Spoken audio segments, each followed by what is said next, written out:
Hey, welcome back to the channel. Thanks for joining. I want to talk about something that we've been watching over the past few years, and that is the demise of the Mopar brands that we know and love, that's what we've been watching. But now we are watching an amazing turnaround that's something that we haven't seen in recent history. This, of course, is the Mopar brands headed by or ruled by Stellantis, the transnational overlords. And what we saw recently was the Mopar brands, the American brands, Jeep, Ram, Dodge, and Chrysler, just heading for demise and destruction. And that was under the horrible leadership of Carlos Tavares, who was the CEO of Stellantis. And of course, he was a European, a Belgian, who really seemed to not care about the American brands at all. He was more interested in pushing his green agenda. And, beginning in late 24 and accelerating through 2025, there's been a dramatic leadership change both in Washington and at Stellantis. And because of that, a strategic pivot that's changed everything. And I don't want to use a cliche, but this is kind of a masterclass in adjusting strategy. It's something that we would have hoped would have happened if the opportunity was there. And sure enough, it looks like it is happening, which is fantastic news. And this was enabled by a radical shift, really, in the American political and regulatory environment, thanks to the 2024 November elections and the new administration. That's what made it possible. I don't know what would have happened if we continued on the direction that Carlos Tavares was taking Stellantis, and if the administration hadn't changed, or at least people that were kind of in line with the previous administration. I think that would have been the end of the American brands, Chrysler, Dodge, Jeep, and Ram. But if you look at, going back to last year, 2024, depending on when you're watching this, in October 2024, Stellantis was reporting a 27% drop in net revenue worldwide for the third quarter. That's just for the third quarter. And with North American revenue plummeting by 42%. And after the close of the fiscal 2024 year, they announced that there was a 70% drop in net profits. 70%. So that's just not sustainable. And it was clear that the problem was this, the leadership of the CEO of Stellantis, Carlos Tavares. He was a disaster. And he was, as I mentioned, pursuing an aggressive top-down green, anti-fuel, fossil fuel electrification strategy, which was focused, it's basically didn't care about the American product. It was focused on meeting global carbon neutrality goals and strategies. And, this strategy was totally disconnected from the needs of the American market, the North American market, and it was alienating its loyal customers, especially those who love the Mopar brands and have for years. As you've seen in previous videos, Dodge, for example, discontinued, like this is news, you knew this, discontinued the Hemi V8 muscle cars, the Charger and the Challenger. 2023 was it. That was the last year. And that was to, the great chagrin, not only of the Dodge customers and the Mopar customers, but the dealers. The dealers were just furious with Carlos Tavares and the direction of Stellantis, or the direction Stellantis was taking the Mopar brands. So, the philosophy of Tavares and the Stellantis, board of directors was to push, for example, this, for Dodge, to push that Charger Daytona, the all-electric Charger Daytona, and try to ram that down the throats of the customers. And of course, none of us who love Dodge and what made Dodge great, the Hemi V8s, were buying it. So Dodge sales were down nearly 50% in the first half of 2025. And that was because there was nothing left of its products, because of the former strategy. I mean, basically it was the Hornet, the Dodge Hornet, which was that little, basically an Alfa Romeo rebadged as a Dodge, and the all-electric Charger, and they were going to come out with the straight six Hurricane engine, the twin-turbo Hurricane engine, but again, that's not a Hemi V8. And the only thing that was kind of keeping Dodge alive was the Durango. And the Durango was supposed to be canceled, I think it was after 2023, that 2023 model year, but they kept it alive, thankfully. And they kept it alive with the Hemi V8, so they were continuing to manufacture the Hemi V8s, and you could still get a Durango with a Hellcat motor. So again, that kept going, and it lasted through the November 2024 election. So that was great news. We'll get back to that in a little while. Meanwhile, Chrysler was being totally neglected. They had no more sedans. The only thing they had left at Chrysler was the Pacifica minivan. So that's it. Chrysler was a car company that had one product, a minivan. And, that wasn't going to last. I think they wanted to bring out some Chrysler electric vehicles in the future. But again, thankfully, this turnaround, hopefully, will also revive Chrysler and bring some new products into there as well. As I mentioned, the turning point was November 2024 with the election of Donald Trump and the America First policies and regulatory relief. So again, these are just the facts. That's what happened. And shortly after that, so that was the November election, and then in December 2024, I think the board of directors at Stellantis saw the writing on the wall, and they basically forced Carlos Tavares to step down, and that was that. So that was the beginning of the revival of Chrysler products. And shortly after that, Tim Kuniskis was brought out of retirement because the Stellantis strategy didn't align with his. He was, basically the father of the Hellcat. So he's back as the Ram CEO, and not only as the Ram CEO, but as a major influencer in the direction of the Mopar Brands.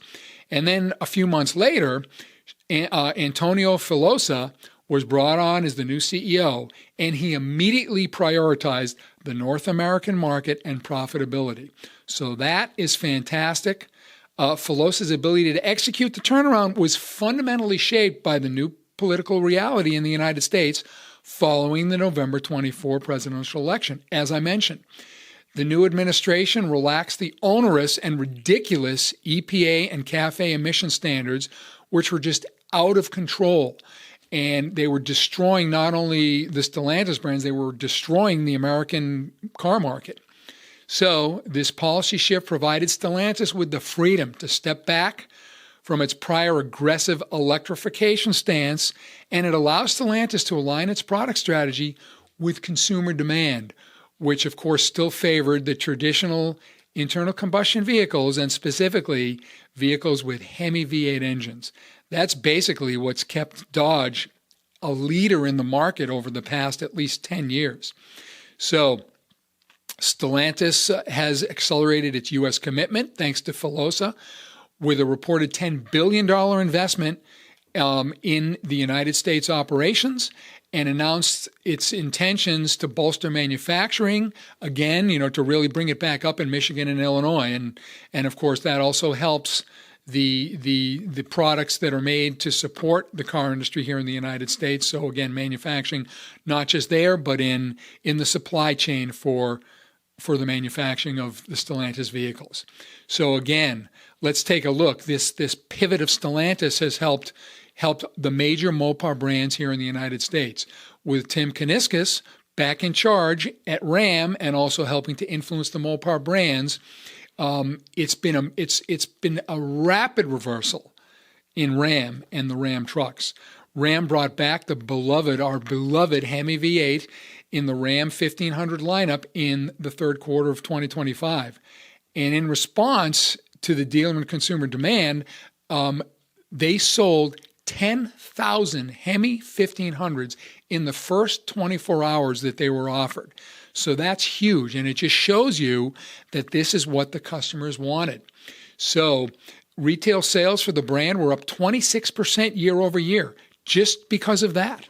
And the company plans to build a new midsize Ram truck, probably similar to the old Dodge Dakota I had back when. I had a 2001 Dakota RT, great vehicle. So again, they're going to bring that out.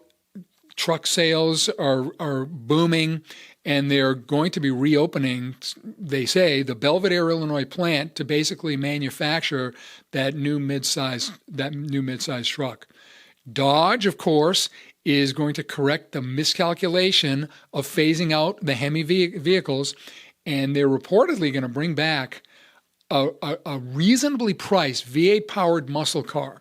So it's not going to be an expensive muscle car, which is what's happened in the recent years to the Challengers and the Chargers, especially the Hellcats. They've just gone up and up and up in price. But they want to bring back a reasonably priced halo car, muscle car for Dodge. And that will complement the Hurricane-powered Charger. Now, I say complement that, but they're also going to fix that. They're working feverishly to get the Hemi V8 in that new Charger. So that's going to happen. Also, as I mentioned, the Durango thankfully it was saved and it kept its production going, and it's going to keep doing so. And they've even talked about that the Durango shortly, if it hasn't already happened, the standard Durango is going to come with the 5.7 Hemi V8. So no longer will the bottom engine in the standard Durango be the V6. And they're not going to put that Hurricane engine in it either. It's going to be the 5.7 V8. This may be different for the states that have adopted the California standards. And again, we're working very hard in Washington. I say we. The Congress is working very hard to really stop the ability for California to dictate to much of the rest of the country where they have to go regarding pollution standards for the vehicles. So that may change as well. Jeep also is getting into the picture. They're trying to bring Hemis, and they are bringing Hemis back shortly into its lineup. The Grand Cherokees and Wagoneers, which were relegated to that Hurricane twin-turbo straight-six engine, you will now be able to get Hemis in that. And they're talking about, again, not just the 5.7, but they're talking about bringing the 392 and the Hellcat motors in those as well. Also, if you wanted to get a V8 engine in the Wrangler type vehicle, you had to spend now upwards of $100,000 to get that 392 Wrangler or Rubicon, whatever it is. But they're talking about having a much more reasonably priced 5.7-liter V8 Wrangler, and again, really bringing that down in price. So that's another great thing we have to look forward to. So again, all these moves are showing great results already, and after a 2-year slump with Stellantis and sales just tanking and them going out, basically we have already had a 6.2% increase in U.S. sales just in the third quarter of 2025. So just fantastic, and that's for the American brands of Stellantis, the Mopar brands, Jeep, Ram, Dodge, and Chrysler. They've all seen great growth in North America, and shipments have been rising. They're up 35% shipments year over year for those brands. So even Chrysler, which only has the minivan, their sales are way up as well. So again, this has been a fantastic and dramatic turnaround for Stellantis. It's been multi-dimensional, combining new leadership in Washington and at Stellantis, massive capital injection in the United States for Stellantis, and a strategic return to, again, the traditional strengths. So we also, as I mentioned, have to recognize that this is only possible because of the U.S. political administration changing after the November 2024 election. That was a crucial accelerator, and it created the imperative and the regulatory freedom for Stellantis to deepen its American manufacturing roots and prioritize the customers and profitability over the green agenda. So this is great news. It gets rid of those costly electrification mandates, which is where Stellantis was headed. So the question is, will it last? What happens if the 2028 elections change the political environment again in the United States and we go back to the green strategy and the green mandates that we had? Will Stellantis then, and will the American car manufacturing business and the customers. Will we be able to get the cars we want? So that's something we're just going to have to wait and see. But in the meantime, between now and the 2020 election, let's enjoy the turnaround and enjoy the cars that Stellantis is going to be producing. Thanks for joining. If you haven't already done so, please like this video, subscribe to my channel, and hit the notification bell. Those things all help a lot. Take care. We'll see you next time.